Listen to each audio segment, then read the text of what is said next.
అందరికీ జై భీమ్. నేను Rajesh Mahasen. Welcome to Mahasen media. ఈ వీడియోలోకి వచ్చిన వెంటనే లైక్ కామెంట్ షేర్ చేసి ఈ వాస్తవాలను అందరికీ తెలియజేసే ప్రయత్నం చేయండి.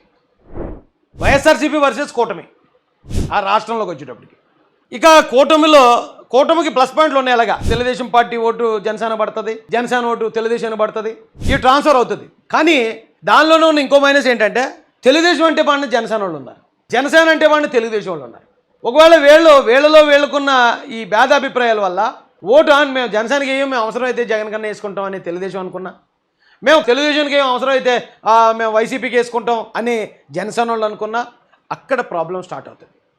కానీ ఇక్కడ క్లియర్గా తెలిసిపోద్ది ఏ ఏరియాలో ఎవరి ఓటు ఎవరికి ట్రాన్స్ఫర్ అవ్వలేదు. ఎందుకంటే ఇది అందరికీ ప్రాణ సంకటం అండి. ఇది ఆల్రెడీ ఎలక్షన్ అంటే గెలిపోవటం అంటే నాయకుడు ఎవడు ఉండాలని డిసైడ్ చేసి జస్ట్ ఒక ప్రాసెస్ అంతే.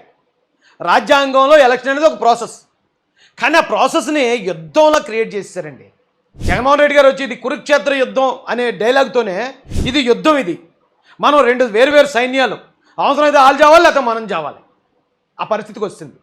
రేపు 4వ తారీఖున ఎవరు అధికారంలోకి వస్తే ఎవరు ప్రాణాలకు ప్రమాదం అనే భయాందోళనలోకి ఆంధ్రప్రదేశ్ ప్రజలందరినీ పంపించారు.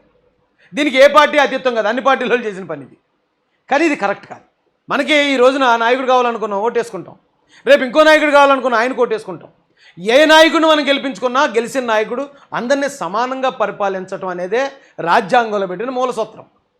ఆ సూత్రం ఎప్పుడో తొంగలో దొక్కేసాం. ఇక్కడ వేరు రాజ్యాలు యుద్ధానికి తలపడి ఇప్పుడు ఈ సైన్యం గెలిస్తే ఈ దేశం వాళ్ళది, ఆ సైన్యం గెలితే ఈ దేశం వాళ్ళది అనేది పాతకాలంలో రాజుల కాలం నుండి యుద్ధాలు. ఇప్పుడు అదే జరుగుతుంది. ఈ రాష్ట్రంలో 3 సైన్యాలు ఉన్నాయి. ఆ 3 సైన్యాల్లో 1 తెలుగుదేశం సైన్యం, 2 జనసేన సైన్యం, 3 వైఎస్ఆర్సీపీ సైన్యం. ఇప్పుడు తెలుగుదేశం సైన్యం జనసేన సైన్యం ఒకటయ్యి కూటమిగా వస్తున్నాయి. ఈ రెండింటిలో ఎవరు గెలిస్తే ఈ రాష్ట్రం వాళ్ళ సొంతం, మిగతా వాళ్ళు పని అయిపోయినట్టే. అయితే ఈ ఆచారానికి ఫుల్ స్టాప్ పెట్టాలి. రేపు కూటమి గెలిచిన ఈ కక్షపూరిత రాజకీయాలకు ఫుల్ స్టాప్ పెట్టాలి. రేపు వైఎస్ఆర్సీపీ గెలిచిన ఈ కక్షపూరిత రాజకీయాలకు ఫుల్ స్టాప్ పెట్టి ఎవరు గెలిచినా పోటాపోటీగా ఈ రాష్ట్రాన్ని అభివృద్ధి చేయడంలో చూపిస్తే రాష్ట్రంలో ఉన్న ప్రతి ఒక్కడు బాగుపడతాడండి. లేదంటే ఎలక్షన్ పేరు చెప్పి 10 మంది 20 మంది ప్రాణాలు గాల్లో కలిసిపోతున్నాయి. ఎలక్షన్ అయిన తర్వాత ఈ కక్షపూరిత దాడులు, చంపుకోవడాలు, హత్యలు, దీనిలో వందలాది మంది ప్రాణాలు గాల్లో. ఒక మనిషి ప్రాణాన్ని కాపాడలేని ప్రభుత్వం, ఒక మనిషి ప్రాణాన్ని నిలబెట్టలేని ముఖ్యమంత్రి ఉంటే ఎంత పోతే ఎంత.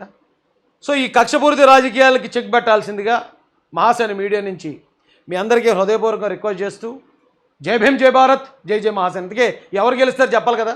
నేను తెలుగుదేశం పార్టీ కార్యకర్తగా మా తెలుగుదేశం పార్టీని నెగ్గాలని కోరుకుంటున్నానండి. తెలుగుదేశం పార్టీని నెగ్గడం అంటే కూటమి నెగ్గడమే. నెగ్గుతుందని భావిస్తున్నాను, నెగ్గాలని హృదయపూర్వకంగా దేవుని కూడా కోరుకుంటున్నాను. ఇక మిగిలిందా దేవుడు చూసుకుంటాను.